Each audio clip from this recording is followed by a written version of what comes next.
Hi, this is Joe again with another review. For the sake of this video, I'm going to be discussing the 1989 film, Honey, I Shrunk the Kids. Starring Rick Moranis, Marshall Strassman, and I forgot the actors' names that played the actual kids. Plus, this movie,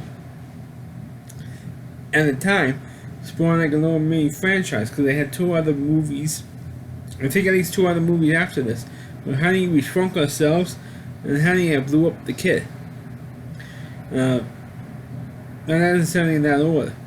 But I'm just focusing on the first movie because I really wasn't that interested in the other two films. Because it's practically the same plot, except, the adults got shrunk in one of the sequels, and this time the newer baby, or the Rick Moranis and Marshall Strassman characters, was blown up like King Kong, in the third film. So it's really not that interesting. It's almost the same plot except for a couple of variances here and there. But just focusing on the first one, it became a pretty popular hit in 1989, despite the fact that, except for the Batman movie with Michael Keaton, the first Batman film in 1989, everything else that year was, except for the movie you're talking about in this video, Honey, I Shrunk the Kids, and the Tim Burton Batman film, the first one, all the other movies that came out in 1989 was a sequel. And people got kind of tired of all the sequels that came out, because you had Ghostbusters 2, you had Indiana Jones and the Last Crusade, you also had a James Bond movie came out that year. So you had, and I know I'm probably forgetting a few other sequels. Or you also had Lethal Weapon 2, also came out in 89. So you had a whole boatload of sequels. People said, oh, another sequel, another sequel. And Honey, I Shrunk the Kids came out in the summer of 89, and it became a pretty popular movie because of the special effects. Of course, you have to realize this was the 1989 effects, or 1980 style effects. So, excuse me with the sniffing here. So you have 1989 effects. You didn't really have CGI to fall back on yet at that time. You just had everything with blue screen and Compton, and that's pretty much, or a green screen, and everything was Compton later in the editing rooms. So, but the special effects were pretty novel at the time in this movie. Well, you could tell everything was fake anyway, but it was, realistic enough to make it believable for 1989 audiences. Plus, the movie, the plot of the film is that Rick Moranis, who was the quintessential nerd of the 80s. I mean, he was in the two Ghostbusters films. He was in the remake of Little Shop of Horrors that came out in 1986. And of course, he was in this movie, and it makes him like a quintessential nerd to go, or the adult nerd to go to in these movies. And he plays a scientist, like a nutty professor type scientist, who tries to develop a shrink ray.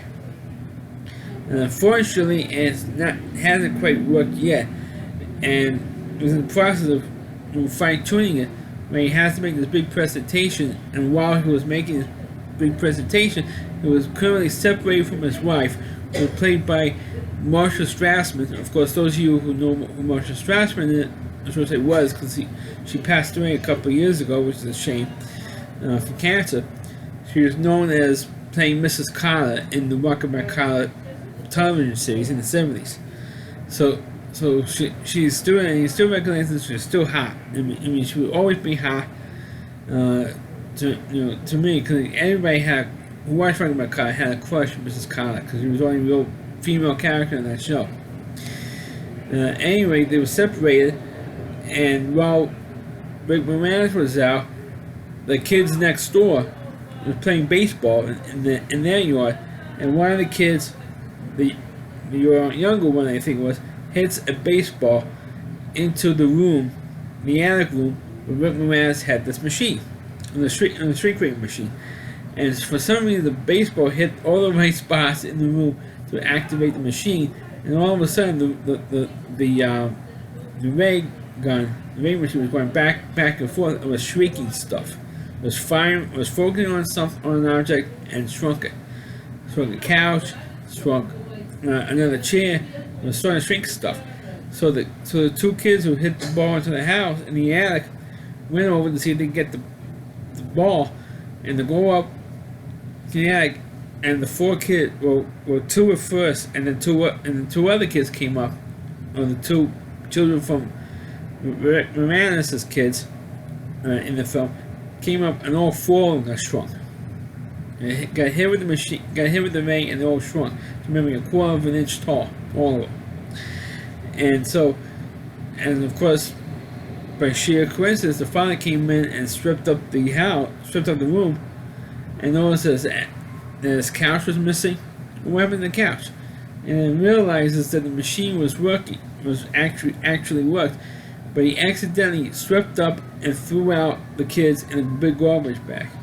And he dumped it, goes outside, dumps it on the other side of the yard, the front yard, or another front, the backyard, I should say. And of course, the kids having to get out of the bag, they cut through the bag, the garbage bag, and now they have to go through the entire distance of the backyard, which for their size, maybe a couple of miles, maybe 3 or 4 miles, to go back to the house to see if they could be transformed to be unshrunk and to be restored to a normal size. So while they're doing all that, naturally they get into one adventure after another. They ran into an ant, and they confronted this ant, and they happened to ride this ant all the way to a few feet closer. And then they ran into a scorpion. They had a fight. The ant and the scorpion had a fight, and of course, the spoiler: scorpion won that fight.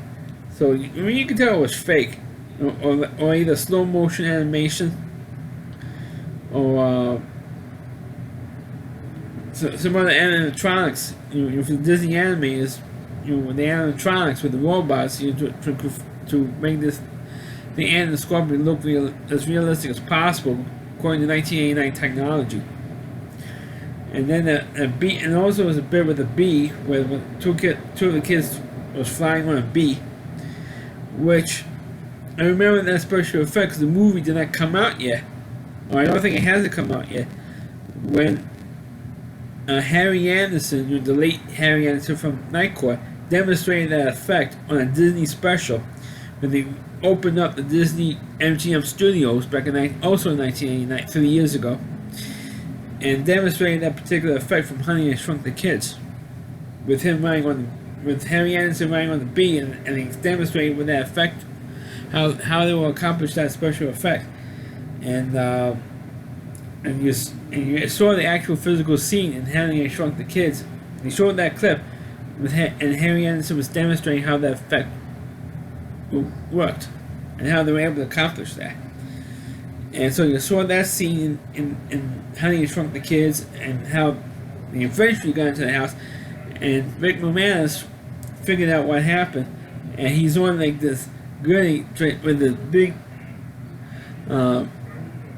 magnifying glass, trying to look for the kids in the grass, which was one of the funniest scenes in the film. And of course, in the course of the film, the two parents, Marcia Strassman and Rick Moranis, did reunite in the end and got back together at the end of this film. But spoiler. But of course, knowing the scenes that I mentioned with them riding the bee, the only other famous scene that everybody remembers from at the time of Honey, I Shrunk the Kids was the scene where the four kids finally did get back into the house, and one of them ends up, Rick Moranis is eating a bowl of cereal, like Cheerios or something, and one of the kids having to land in the bowl of cereal, and he's screaming, "Dad, don't eat me!" You know, when you're in the cereal, which is one of the more famous scenes in the film. And then riding on the bee and stuff, when they actually got shrunk. Those were only seen what really people are known for when they're like, "Daddy, don't eat me." But as the film itself, I mean, it didn't last very long. It's maybe an hour and 35 minutes, so it's quite short. And of course, we all know what happens at the end. They do get back to that. The father does find them, in the cereal bowl scene they just described, and he was able to reverse Rick Moranis was able to reverse the ray and and grow the kid, or to hit and to shrink the kids into normal size. And it was, it wasn't. Is it the greatest movie ever told? No, but it was good. It was entertaining. It was a stereotypical late '80s movie at this time, and I thought it was still, even though the special effects doesn't hold up, it's dated by today's standards. True, it's only a 3-year-old movie. It's not something that's like a 60-year-old movie or a 70-year-old movie. It's it's only a 30-year-old film, but the special effects, you could tell how fake the special effects were and how dated the special effects were. But to me, it holds up because I do remember this movie. This bit of nostalgia at this point, because it is the 30th anniversary of Honey, I Shrunk the Kids, and that's why I'm doing this movie today, because of its 30th anniversary. But to me, it still kind of holds up because of the plot-wise, and of course Rick Moranis' performance, and of course also Marcia Strassman as well. I mean, it's fun to see Marcia Strassman playing a straight role. Instead of being a comedy, like I mentioned earlier, she was Mrs. To me, she will always be Mrs. Carter from Malcolm McCarter. But to actually see her in an actual movie, to me I still couldn't grasp that fact that she was in an actual movie, because, like I said, she's so used to being in that role of Mrs. Carter for 4 years, even though the show ended like 10 years earlier, but she still looked hot at the time. And of course, like I said earlier, Rick Moranis always played the typical cliche nerd, of the 80s. Even though there was also Eddie Dizzy and everything, was the other typical cliche nerd was in Grease and of course in War Games. But Rick Moranis was in more roles than he was, and being in all these crazy nerd movies of the 80s, like I mentioned earlier, the Ghostbusters movies, Little Shop of Horrors. Of course, later on in the 90s, he was in My Blue Heaven with Steve Martin, and so he was always playing these nerdy characters throughout the 80s, and he was very good at them. So that's my review of the movie Honey, I Shrunk the Kids. I almost forgot the name of the movie I was reviewing. Please click on the video, please rate it. Please subscribe to my channel, please forward this video onto your Facebook pages. You can check out all my reviews and on my YouTube channel at rallyc.com, that's OWDY, and that's c.com, that's the homepage of the Rally Reviewer. First thing more, please check out all his videos on his website. Thanks for watching, catch you next time.